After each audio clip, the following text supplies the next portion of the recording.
CTBK gives executives and owners of mid-market businesses unparalleled confidence and clarity so you can focus on strategic objectives and organizational success. Their multidisciplinary advisors, accountants, and team members have a wealth of experience and are all available and responsive to each client to ensure the most effective advice, actions, and outcomes no matter the situation or complexity level. That experience base and one-team approach, combined with integrated and efficient way of operating, enable them to be truly proactive partners, doing the best thing for their client every time. Visit ctbk.com or call 716-630-2400 to learn how CTBK can work for you. And now, back to the man who's never afraid to throw virtual hands, the social media samurai, the tyrant of Twitter, the keyboard snatcher of souls, Tim Graham and Friends.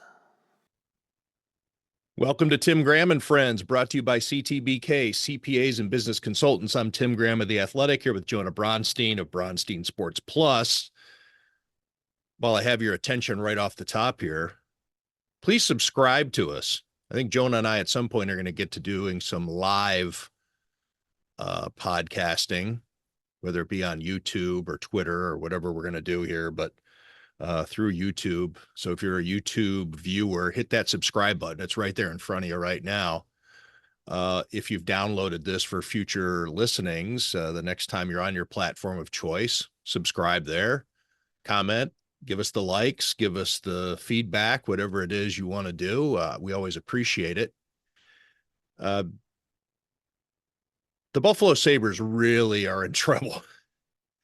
Jonah, you've been out there. Every game of the homestand, they go out west. They look really good in winning 3 straight, all on the West Coast.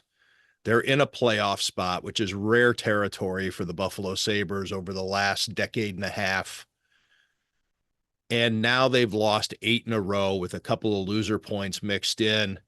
They didn't win a single game during that 5-game home stretch in which they were supposed to assert themselves and show that winning out west, just kind of eking into that playoff spot. All right, now it's time to start showing what you're made of, gaining some points, gaining ground on some teams. And Lindy Ruff, I mean, you can almost see his eye twitching from the frustration and his inability to make things happen. He's doing whatever he can that a coach in the year 2024 can do in the National Hockey League. He has benched guys. He has healthy scratched guys.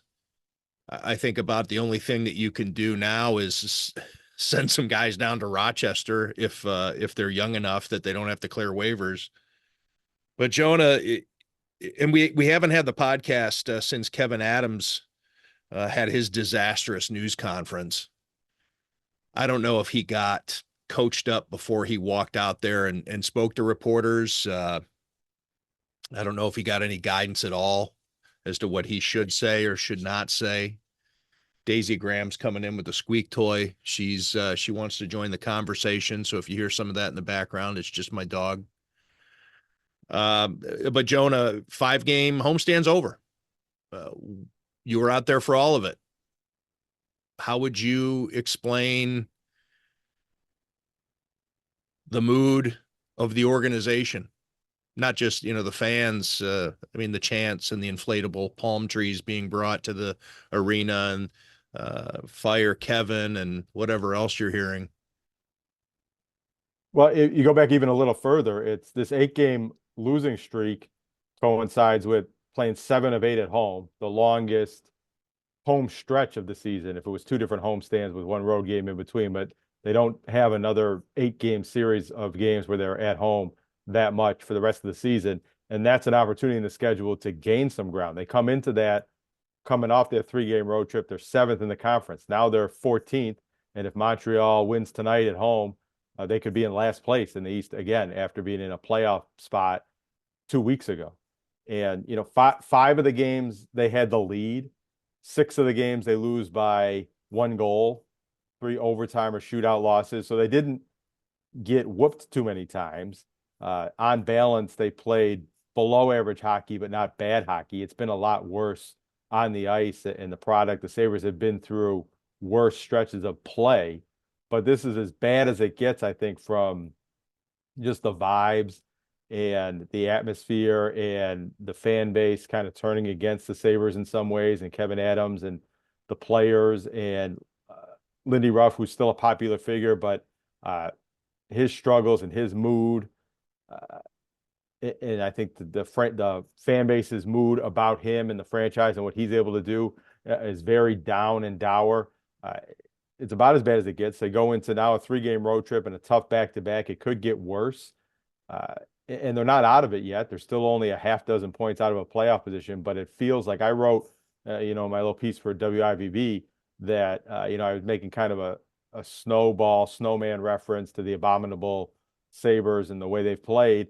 But I called it, as abominable, as inevitable as it is abominable. I mean, they're not even, they are a third of the way through the season, and it feels like they've been eliminated from the playoffs, and there's just no chance that this team can improve. And that's not the reality of the situation, but it certainly is the perception that the season's over, and we're not even at the halfway point yet. There is another lever that I didn't mention, another lever that Lindy Ruff has pulled, and that is ripping his guys in the news conferences. And maybe not blatant. I think it can get worse. It could get even more blunt, but he has acknowledged that he has talked to Tage Thompson and Dylan Cousins, and in so many words said, if you can't handle the center position, we'll put you on the wing. He has talked about JJ Peterka, Terry Pagula's favorite player. He's talked about Owen Power. He's talked about a bunch of guys about it's just not good enough. Both of those guys got benched for full periods basically last night. Right. He came back later on, but and he said he liked the way they played and et cetera, but it's still, I mean, there's not a lot that you can do. These guys make too much money. They have too much leverage.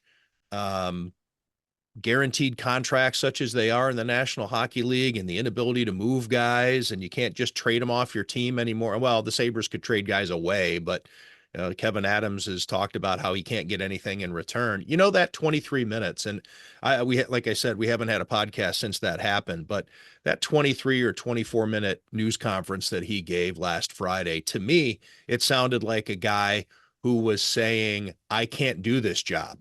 It was a lot of whining. I mean, the words defensive, dismissive. I would use the word petulant.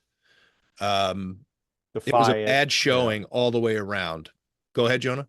Well, no, I was just throwing another word out there, defiant, and not really seeming to accept the reality of the situation. He seemed to be defending how good things were. It sounded like it was his strategy to go out there and be defiant, but it really came off poorly. I mean, you need to have something that you can hang your hat on if you're going to be defiant. If you want to try to go out there and say, or maybe he walked out from behind that wall, came through that door and stood behind the lectern saying, I'm going to give it to these guys, these reporters who are going to try to ask me these questions. I'm ready to fight I'm going to show some fight.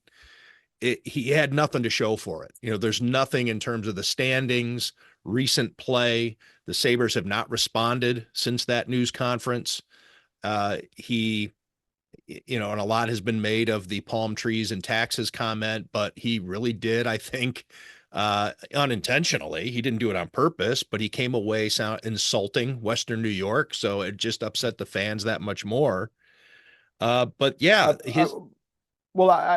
so I was there, and I have a little bit of a different reaction to it. Maybe it's more of a personalized journalist take, but I do think it was a very candid and honest Kevyn Adams, and I think in a way that's what hurt him in that setting. I think he came out there to try to be a bit open with the reporters who had requested him, and he hadn't spoken since training camp. I think there were missteps in the way he's been made available and not been made available in recent weeks that led into this and put him in front of cameras in a situation when the Sabres were at their low point, when he hadn't been speaking as much prior to that. But in a way, I don't think he did himself any favors, but I think he was pretty I already said it, candid and open and honest with the people in the room and trying to explain how he thinks. And he, I think, feels in a defiant position that way, in that, he thought this was going to work. He thought he had the right group of players and invested in the right core and brought them along and had the right coach at the right time and everything put together, and it's not working. And he doesn't seem to have accepted that yet. And maybe that's a strategy for how he's trying to posture other general managers and trades and moves that he may or may not want to make. But he seemed to be not aware that the season was slipping away, or didn't have the same. He didn't match the energy from the fans and the media, by extension, the questions that he got of how dire this situation is to them, because he seemed very patient and very, of the belief that things were going to turn around, and they didn't in the 2 or 3 games since he's spoken. Yeah, it's like the inability to read the room. I agree. It was candid, which is saying the same thing. When I mentioned that, to me, it sounded like a guy who's admitting I can't do the job. Yeah, it was candid, but he was exasperated. He was almost throwing up his hands at the concept of acquiring players. It would be that it's knee jerk. Well, this is his 4th season of this playoff drought. What is knee Right? jerk? I I'm think sorry. it's his 5th. I think it's his 5th. But I think maybe, yeah, he's had 4, and so this is 4.5. But he's saying I can't get players to want to come here. Well, that's the job.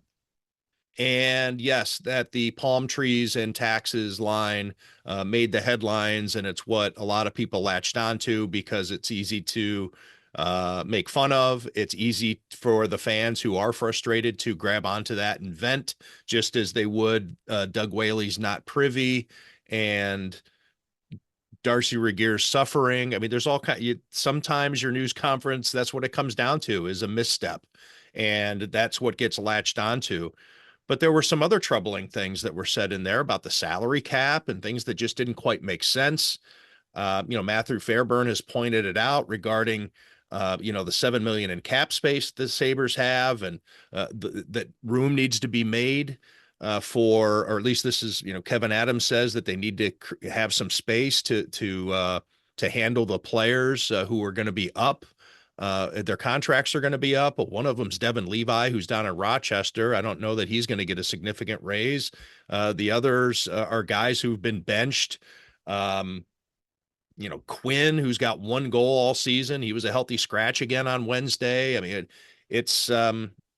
there was so much that just didn't add up. And it doesn't add up because there are no wins. There aren't enough points to add up in the standings. The losses are piling up. They don't seem any closer. How long does a reset take? I mean, yes, there's the 14 years, and players over the last couple of seasons under Don Granato, they'd get defensive. Hey, this isn't our drought. We're still working on it. Well, it's a third of it is your drought now. I mean, there's at some point you need to find a way out of it, and coming up with, the excuses, or again, there's a very thin line between a reason and an excuse. And it just sounded to me like Kevyn Adams was, without overtly declaring it, was for the course of 20 plus minutes saying, guys, I haven't been able to figure it out. I can't figure it out. And he's had plenty of time to try to figure it out. I recall his initial news conference, and he was asked about his lack of experience as an NHL, not just as a general manager, but, all the things that he hadn't done, in terms of scouting. Yes, he'd been an assistant coach under Lindy Ruff before, but all the different things that go into a general manager's job that he had no experience in doing. And one of his smartest answers was, and I think it's a way of success in any job, in any career, in any vocation, is if you don't know the answer, the key is to know somebody who does have the answer that you can go to for advice or whatever. Okay, well, those days are over. I mean, that was a long time ago. That was the last time Terry Pagula spoke with reporters who could ask him some Sabres questions. And we'll talk about his news conference that he had down in Irving, Texas, for the owners' meetings when the Sabres sold off 20.6%, or excuse me, the Bills sold off 20.6% of their shares. But there weren't any hockey writers down there at the NFL owners' meetings. And nobody even would know who Tage Thompson or Kevyn Adams are, let alone that maybe didn't even know that Terry Pagula owns a hockey team, or where the Sabres are in the standings. But anyways, I just thought it was, it was maddening, to listen to that news conference. And of course, I heard the headlines ahead of time, so that kind of tainted me a little bit. But then I did go back and try to digest the whole thing in its entirety. Yes, he's dealing with certain reporters who want to be extra aggressive and show that they're trying to hold the general manager accountable, and he wanted to fire back on that. And the I think the response. questioning was pretty soft. Not soft in a criticism way, but I think it could have been a lot worse. It certainly wasn't Doug Whaley or, back and forth with Darcy Regier that had gone on in that room before. I guess that's just my way of trying not to mention Mike Harrington's name while saying Mike Harrington has a tendency to get under people's skin for going on 20 years now. And whether it's the players, the coaches, the general managers, I think they walk in there already frustrated and know that it's coming. And so they have, it's a callous, I guess. It's a communications callous that has been built up over the years. But he also had I thought Matthew Fairburn asked a fair and very, it was not a provoking, or he wasn't trying to be a provocateur, or to get under Kevin's skin when he asked about the age of the Sabres and how teams that are this young just don't make the playoffs.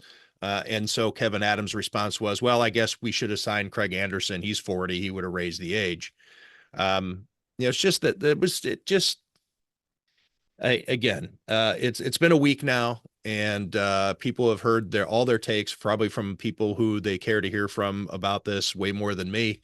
And maybe they're all Kevyn Adams'd out, but the Sabres have continued to lose. They have not won since that news conference. They hadn't won a couple of games before that news conference. In fact, one of the more embarrassing games in franchise history occurred before that news conference.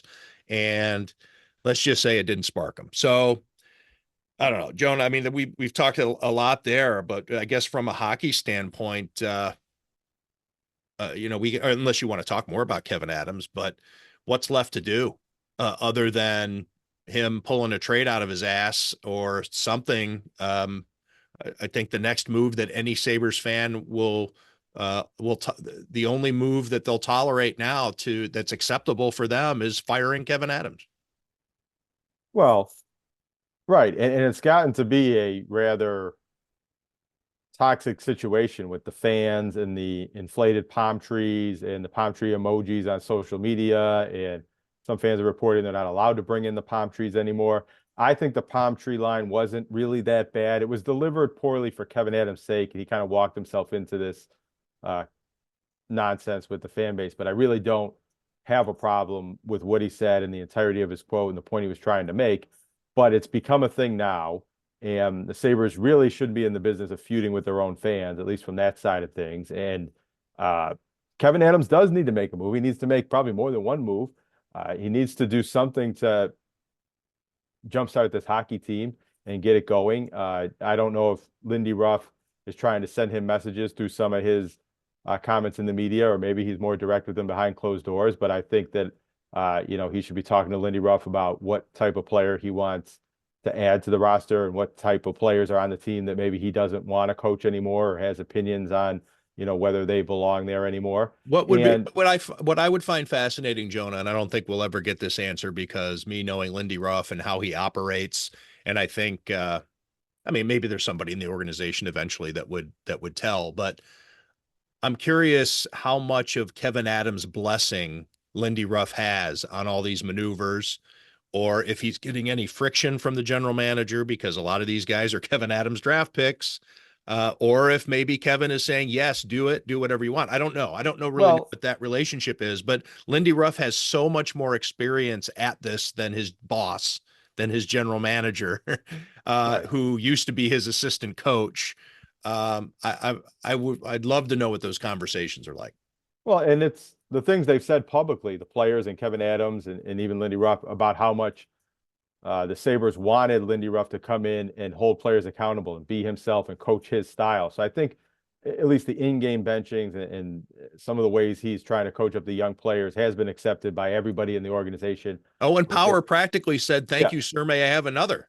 Yeah, and Last Kevyn night. Adams, I think, has to be on board with that. But the question is whether, I mean, moves need to be made, and then the questions are who needs to be, or who should be traded away, who is expendable, who that seemed like a building block of the future maybe is a piece that needs to be traded away for a different mix or a different type of player, or to add talent in ways that the Sabres don't have, or style of play, or even, veteran experience and things like that.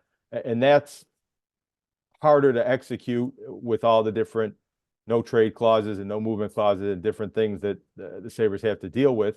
But, those conversations probably need to occur because something needs to happen. And the Sabres need a hockey trade to get better on the ice and make a stronger push to the playoffs. They probably should utilize the cap space that they have. Maybe not all of it, and maybe not too much of it in future years for the re-signings that they have, but the $7 million that they have right now should be something that they're trying to utilize going into the trade deadline or in a trade that they need to make. But Kevyn Adams, especially after this press conference, it was really a PR disaster for him, I think, more than a GM hockey, something that he screwed up from a hockey management standpoint. It was more his public relations and communication with the fan base and the people in that room that hurt him. He needs to do something to try to change the narrative about him and push a perception that he's doing everything he can, that he's matching the level of desperation from the fans and the people that just want this team to make the playoffs and end the drought. He has this belief that he's building a Stanley Cup contender down the line. I can't make any moves now that jeopardize the Stanley Cups to come. But in his 5th year as a GM, which is longer than any Sabres GM has gotten during the playoff drought, it matches, I think, Tom Donahoe's reign as any drought GM for any of the Buffalo teams. Nobody's gotten a 6th year. I mean, he absolutely should not be the general manager of the team anymore if they don't make the playoffs this year. He said the window opened last year, and now he made a coaching change, and everything's about been getting this team to the playoffs. He has to be, the person in the organization that takes the fall for this team not being in the playoffs at the end of the season. So for now, he needs to do something to get them into the playoffs and also do something to get the fans at least somewhat back on his side, that he's at least trying everything. And if that's giving up future assets or hurting a cap situation down the line, that's for the next GM to worry about, Kevin. He's got to do something now. And, there should be people in the organization guarding against a GM from doing too much to save his own job. And a Sammy Watkins trade. Right, exactly. But because it's so important to everybody involved and invested and all of the stakeholders, including the fans and the media, that this team makes the playoffs this season right away, no move is off the table. Nothing is too reckless. He has to do something. And, hopefully it's the right move, and hopefully it doesn't set the team back 5 years in the future. But like I said, that's for the other GM to worry about, whoever comes in next year. Since last Friday, I've been thinking about my time covering the Sabres, and I know things have changed. I know that the dynamic is different and no trade clauses are more prevalent and contracts are done differently. But, the Sabres, when the last time they were good, they were great, I should say. They've been good since 06, 07. But that team was meticulously put together by Darcy Regier, love him or hate him, all the different moves that he made on a team that had just lost 2 of the greatest players in franchise history.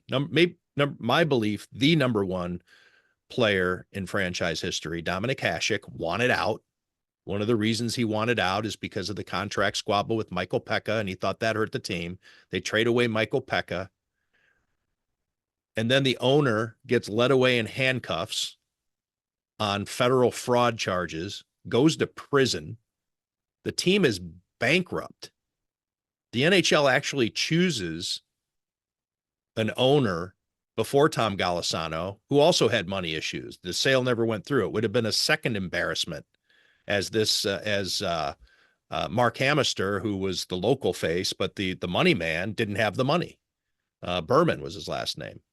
Mark Berman, I think. Berman. And Golisano comes in and saves the day.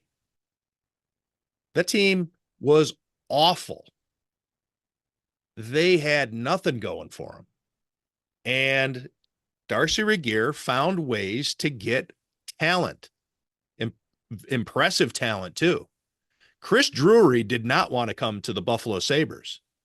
It was a 4th of July picnic he was at, or a barbecue, when we were called down to then HSBC Arena for a news conference. It was done over the phone. It was a teleconference, but the reporters were all there, and we were able to ask Chris Drury questions about being traded to the Buffalo Sabres, and he was stunned. He was not happy at all. And they'd previously gotten Daniel Briere, who was somebody else's trash. The Arizona Coyotes had waived him multiple times. Any NHL team could have had him off the waiver wire multiple times.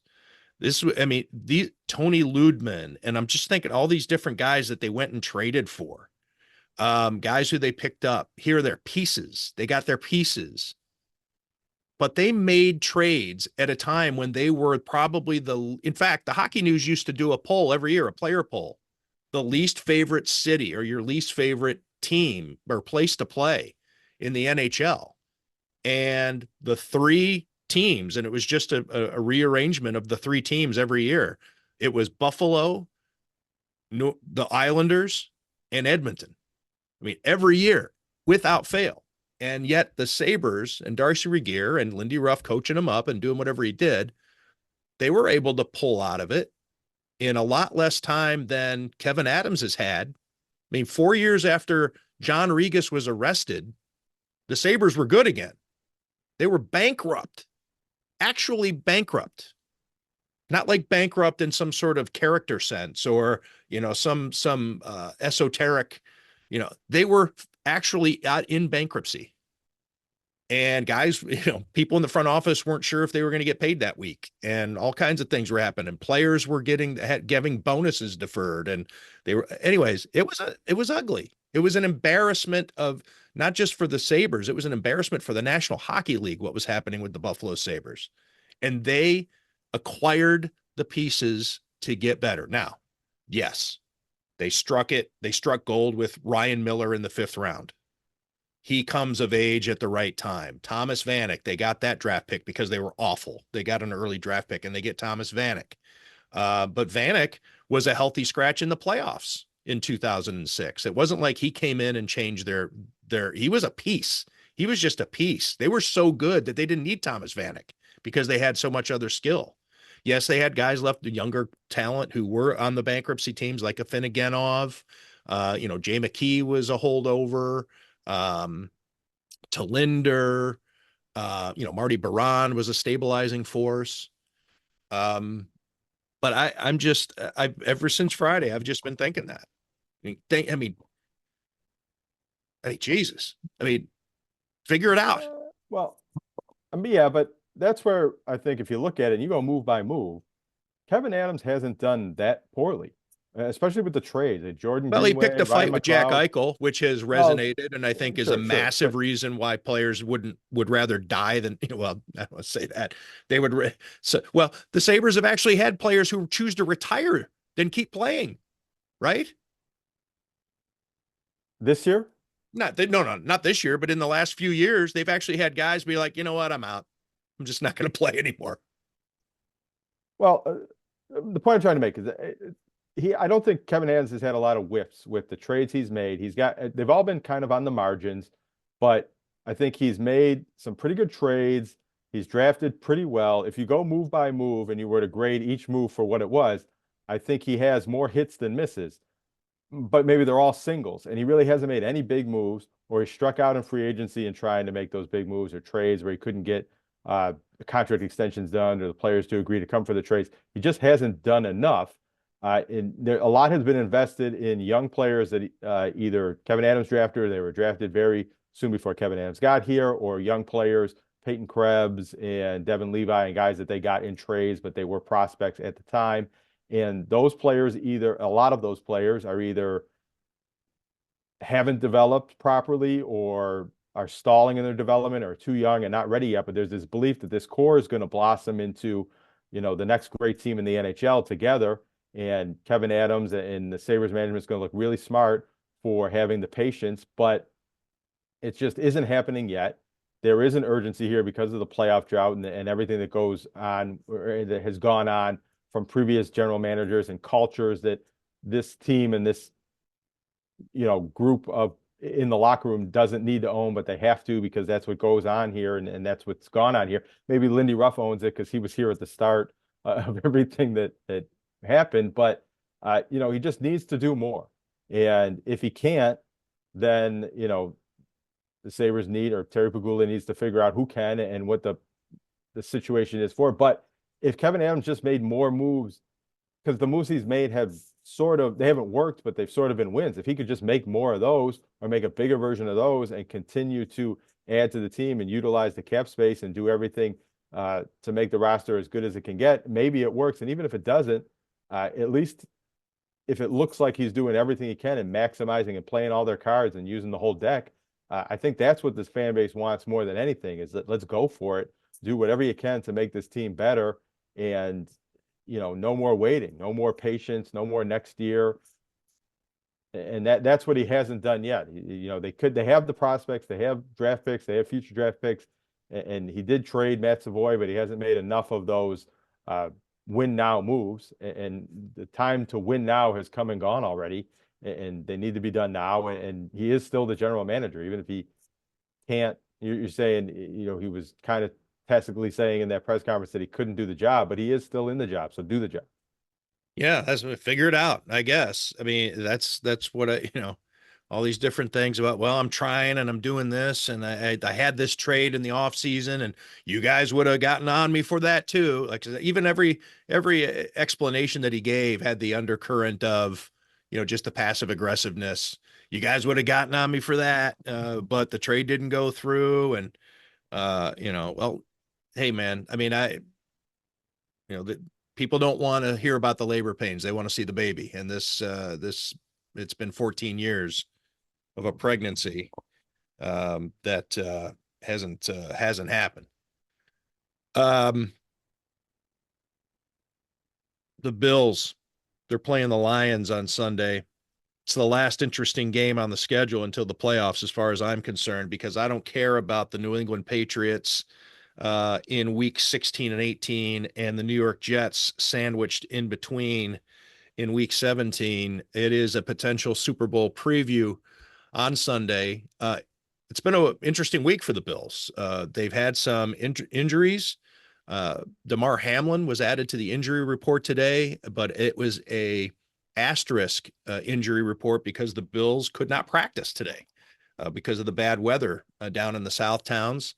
They had virtual meetings, went over some things for the game plan. Thursday practice is a pretty important one. So, but I also don't want to say that that's a huge hindrance, keeping in mind that the last two games that the Bills played in Detroit against were under severe weather conditions. They played Detroit on Thanksgiving, a few days after playing the Browns in Detroit because of bad weather. And then back in 2014 when they played the Jets, and they won all those games. So, and even go back to COVID.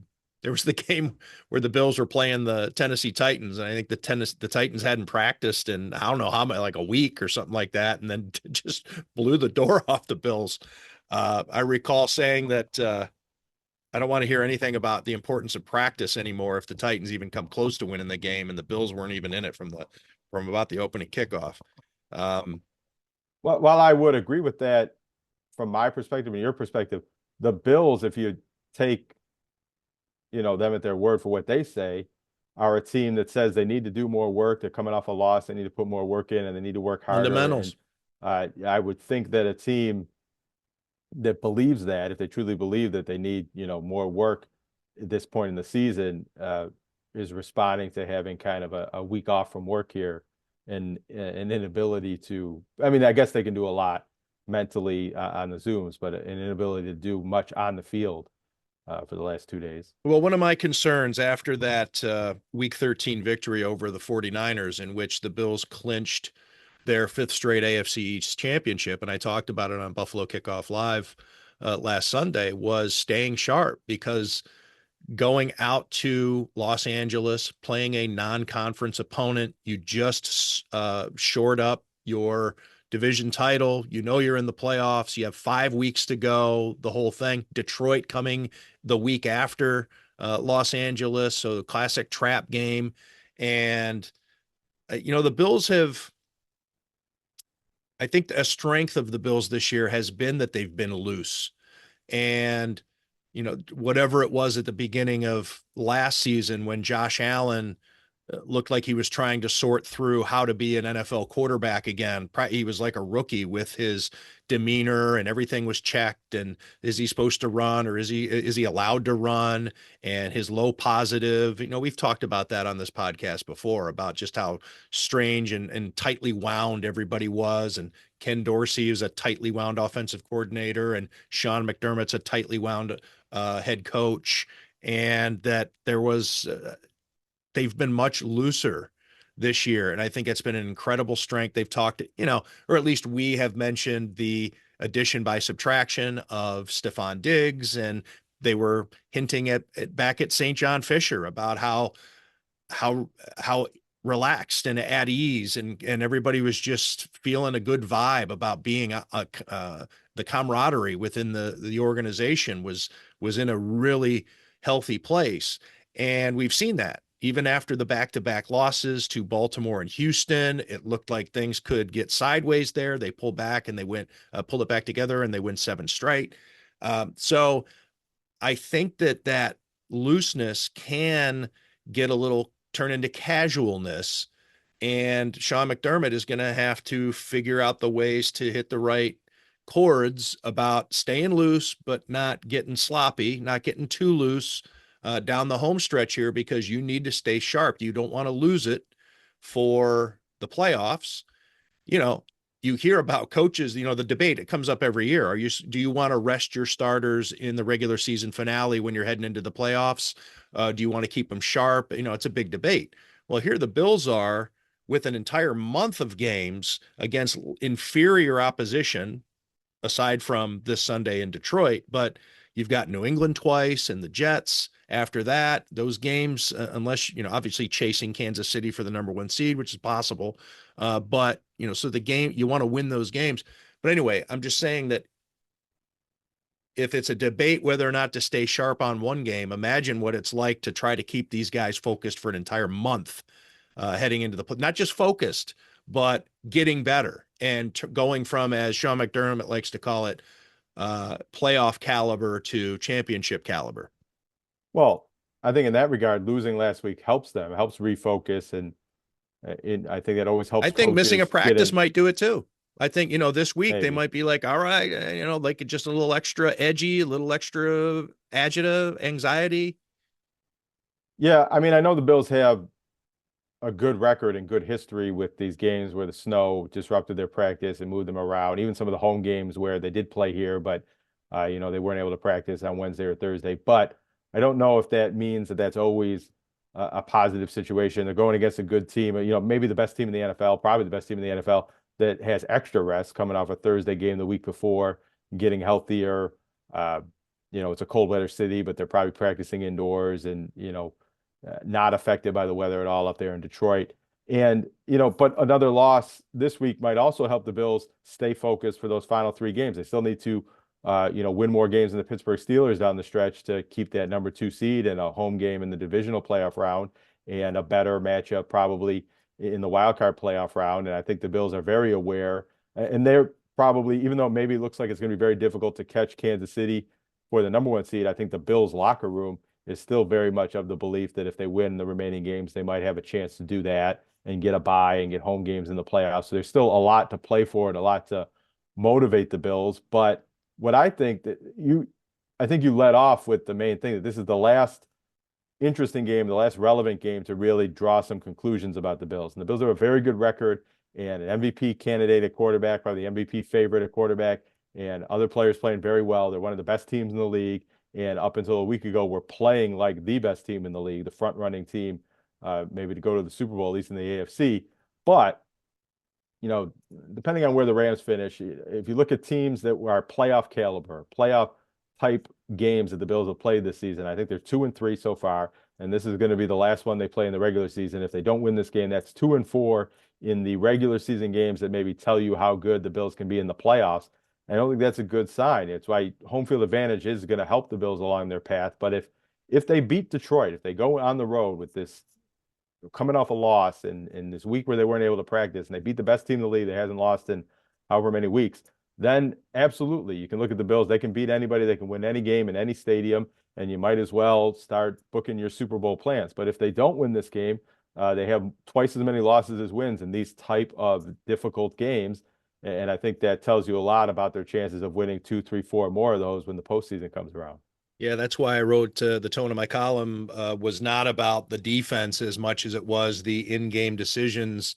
At the end of the game, of course, Sean McDermott's I don't want, or Joe Brady, however they came to the decision to do the quarterback sneak, call the timeout, the 9 men on the field on the final play, on the punt, all of those things. Yes, there were more important things and other reasons the Bills lost that game. But it, at an unfortunate times, opens up that scar tissue of Sean McDermott and getting antsy or getting a little frazzled. Does he have it in him? Can he pull this off? Is he, is he capable? Can he rise to the challenge in these game management situations in crunch time? And so you have that loss in LA, and depending on what we see against Detroit, then we have 3 games where it really doesn't, unless the Bills totally slip on the banana peel, step on a rake, whatever it's going to be. Victories or really whatever happens against the Patriots and the Jets in those last 3 games tell us nothing. And so then it's going to be several weeks of, does this team have it or not? And that's what you're getting to, I know, but I hadn't really, until you said it that way. You're right. This could be a long Christmas season here for Bills fans as they wonder what's going to happen in the playoffs, and does their team have the mental makeup to not step on a landmine, not step on a rake, step on a landmine. The Bill, and there's football things they still need to work out. I'm curious to see how Micah Hyde gets integrated if he plays. We don't even know. They're still being kind of coy about whether he'll even Taylor get called Rapp up. has not practiced this week, and as I mentioned, DeMar Hamlin. That's why I got a field on that one. But that's the point I was going to make, is maybe good thing that Micah Hyde is in the fold. He had mentioned that he's probably not ready to play last week when he signed, when he had his news conference, but I don't know that you can get ready in a week. Yeah, but I mean, I mean, for the last month of the season, does he play? He probably will, but how much he plays? He might have to play Sunday. Yeah, he might. Does he start? I mean, I think that's what I mean. It'll be interesting to see how much he plays, when he plays, and what that looks like. And as they get into the playoffs, is he the new starting safety, or is he just a fifth safety and an extra body and a leader that they brought in more for his presence and personality than actually out there on the field making a lot of plays? And Matt Milano, who's been back on the field and looks to be recovered enough to play football, but doesn't look like the same player anymore. And that's maybe to be expected. He's still knocking off the rust and regaining his timing, but how long and what is his in-season ceiling? Is there coming off an injury? Is he really going to be all-pro Matt Milano? And when does that happen? How quickly does that happen? And there's probably, if you think about it, in getting Dalton Kincaid back and Keon Coleman back and how well they perform. Keon Coleman in his rookie season after missing a number of games, does that disrupt his development? Dalton Kincaid's only in his second season. The tight ends played decently without Dalton Kincaid. How committed are the Bills to integrating 2 tight ends and utilizing that set more often? So there's things I think the Bills need to work out and figure out over the last few weeks, even if it doesn't really, and it does matter if they still win, but even if the competition from New England and the Jets make them easy games to win, I think there's things the Bills need to get better at and figure out over the last 4 games of the season. And this opponent against Detroit gives them the opportunity to see how that looks against another really good team, possible Super Bowl preview, and very much a Pro Bowl preview with all the good players on both of these teams. Yeah, is aside from Josh Allen solidifying his MVP candidacy, maybe tracking down some records for him and James Cook and a couple other players. You mentioned the three guys who do need those last three games. Keon Coleman, Dalton Kincaid, and Matt Milano. They need to round into form heading into the postseason. I wanted to ask you this, Jonah, before we wrap it up. The Bills sold 20.6% of their shares, for lack of a better word. I mean, I don't know, their stake. They 20.6% now belongs to somebody not named Terry Pagula. And 10 different investors, including some names, if you're a sports fan: Vince Carter, Tracy McGrady, Josie Altidore.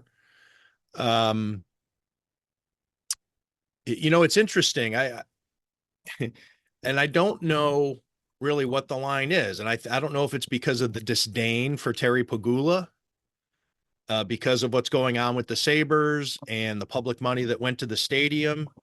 It used to be, when I was writing stories about the Bills business, my editors were always shocked. I would say, hey, I have a story. And they'd be like, really, do we want to do this? And I'd be like, no, people really read this, especially the stadium stuff.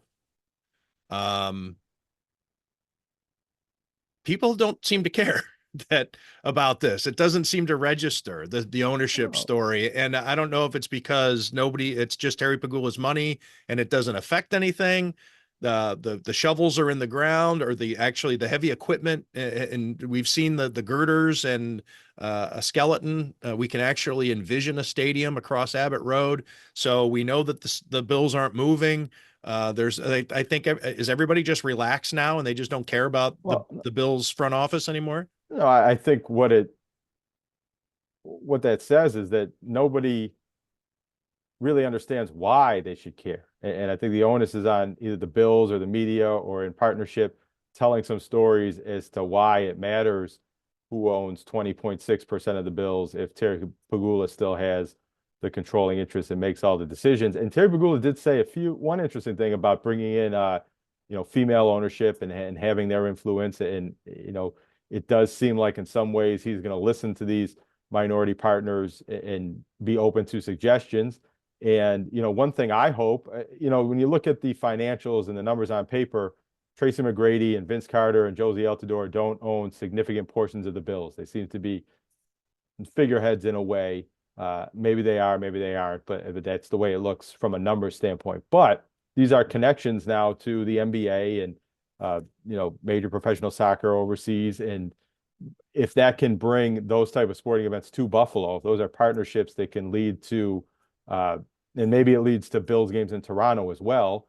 But those, I think, are things that will affect the fans and make them more interested in whether any of these minority owners, and maybe there's other aspects with the other partners that I'm not aware of. But if there's more events that could come to Buffalo, or more ways the Bills can expand their brand and their footprint beyond the Western New York region, then that's interesting. And I'd like to, hear and learn about, and maybe even hopefully write about some of those stories and why this does matter. Because otherwise it just seems like, a business transaction that doesn't really affect the public facing side of the Bills.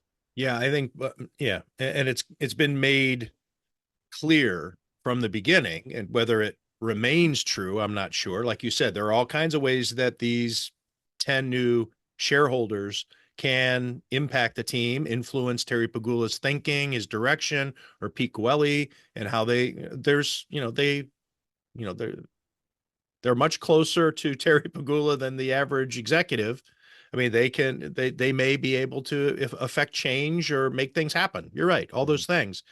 But they have made it clear, at least in their messaging, when it was first learned that Terry Pagula was willing to sell a chunk of the Bills, that this was minority ownership that would have no say, and that Terry Pagula was still in charge. And that doesn't, again, there's probably some place in between where it settles.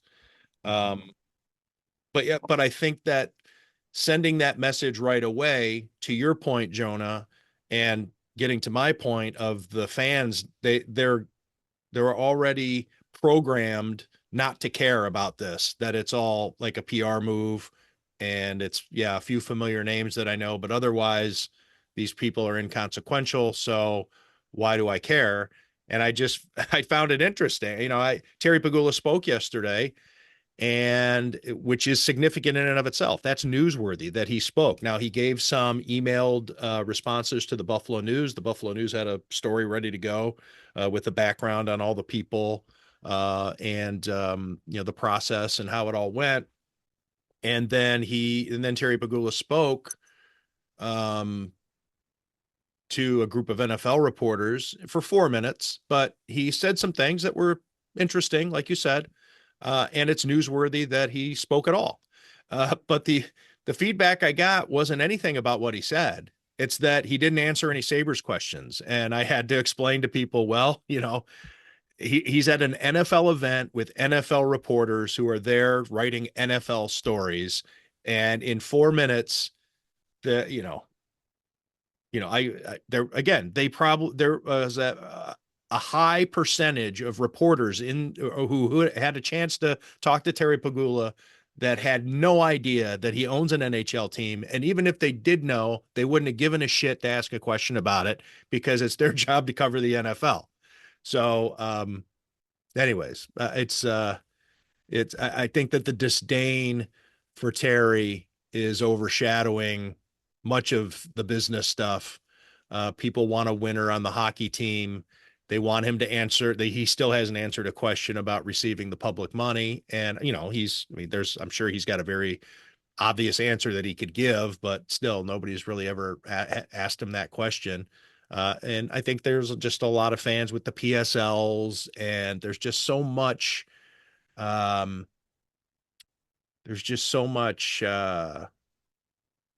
agitation, frustration over the ownership group that I think that, yeah, unless it's somebody getting fired, I guess maybe then the Bills, if there's another John Roth or Ron Rakuya or Russ Brandon story, maybe then that story people will want to read. But it's interesting.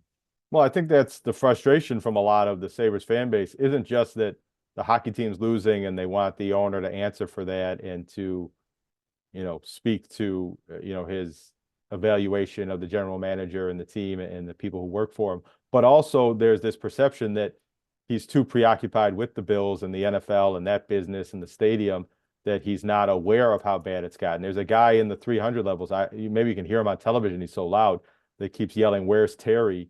late in these games. And so there's this perception that he's not there. Terry was at he was there right. early in the season, right? He does. He attends, I think, more so games, than in the past. He does keep a low profile in the games that he's at. There's a lot of games that he attends and he's not seen.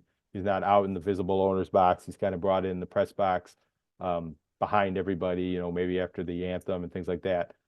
He's at games, but he's not often shown at games.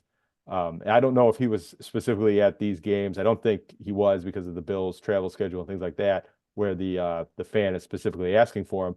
But what I'm trying to say is there's a lot of fans, and this guy being the loudest among them, asking where's the owner, with this belief that there's this absentee owner.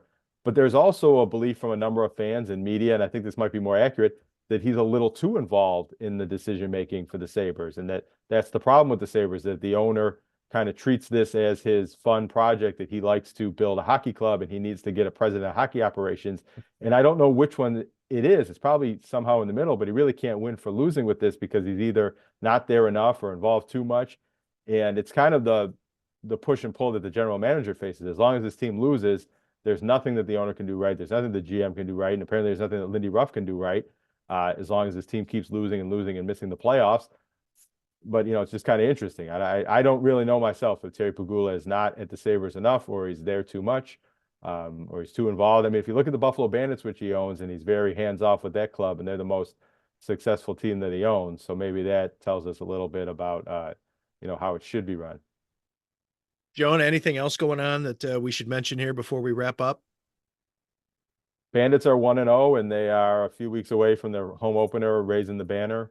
And, they did have Bandits night, or Bandit Land on Ice, I think is how they promoted it, the Sabres the other night. And even though the Sabres lost, it did start out kind of like a lacrosse game. They scored in the first 90 seconds. I think it was 3-2, 10 minutes into the game. It did seem like a lacrosse style game. I had that whole story written, and then the Sabres blow a 2-goal lead with 10 minutes left. And it's an entirely different story about the shootout loss, but that happened. And, we're right in the mix of basketball season with some teams off to pretty good starts. What are your thoughts on UB playing Liberty in the Bahamas Bowl? I think I saw them being 2.5-point underdogs. It's the matchup, or I think it's good for UB getting the Bahamas trip that I think the fans and people, I don't know how many fans will really make the trip, but I mean, the players and people around the program, I think, like doing that. And I think it's a good television slot for them on a Saturday early I like on. Liberty as an opponent. Liberty, it's not just generic. It's just not they're a known program. Yeah, that's been a team UB's had trouble against in regular season games they've played lately. It's probably a tough matchup for them on the field. I think Liberty's favored by 2.5, 3 points, but a bowl game isn't about picking the most winnable matchup. It's really the most prominent bowl game, the exposure you get, and sometimes the better your opponent is, the better it is, especially if you win that game. And the opportunity you have. And I think for UB, win or losing this bowl game, making it, having 8 regular season wins. Sean Dolak has been on the athletics All-America team among several other All-America teams. The AP team comes out next week. He could be an AP All-American. He was an AP midseason All-American from West Seneca East High School, originally a walk-on at UB. I think that's a pretty good story, and being in a bowl game and being on an ESPN bowl game gives them an opportunity to tell that story a little bit more. So it's a nice month and a nice end to the season here for UB football. UB basketball, women's basketball team is undefeated too, 8-0. Okay. Wasn't aware of that. Damon men's basketball undefeated and ranked top 10 in the country. That's not even news anymore. That's expected. It's a little better than they've been. They have an opportunity here. They played the team that they've lost in the conference title game several years running, St. Thomas Aquinas, at home on Friday night. And that's a measuring stick game for them. And if they do win that game and they're still top 10 in the country undefeated and have also beat the best team in their league, that's a step up from really where Damon's been. As good as they've been, they're number 1 in the East regional rankings. And in years past, they've been more like, 4, 5, 6 in some of those rankings. So they've taken a step up. It's early in the season, but one more win and continuing to be undefeated, I think. Plus, they beat UB. That game doesn't count in the standings as an exhibition game, but they're undefeated even going back to games against Division I teams that are exhibitions. I also think it's, it'll be a big season, this being Andrew Sisko's last season with Damon. We'll see if anybody makes it to this to this point of the podcast and reaches out with a text. St. Bonaventure is off to their best start, the men's team, since 1971, and just had a championship belt released on WWE.com today. Yeah. Woj is getting things done. Yep, doing deals. All right, Jonah. Well, thanks for this. And thanks to everybody out there for checking out Tim Graham and Friends, brought to you by CTBK, CPAs and Business Consultants. Please subscribe, like, comment, do all the things. And we sure do appreciate it. Until next time. The financial needs of a business go beyond tax and attest services. That's why CTBK goes beyond accounting services and offers outsourced solutions through their affiliation with CFO Solutions Plus. These additional services allow clients to focus on their operational and long-term strategic goals. Trust CTBK's outsourced solutions to provide cost-effective, value-added financial services tailored to your company's needs. Call CTBK at 716-630-2400. Again, 716-630-2400. Or go to ctbk.com to learn more about CTBK's outsourced solutions.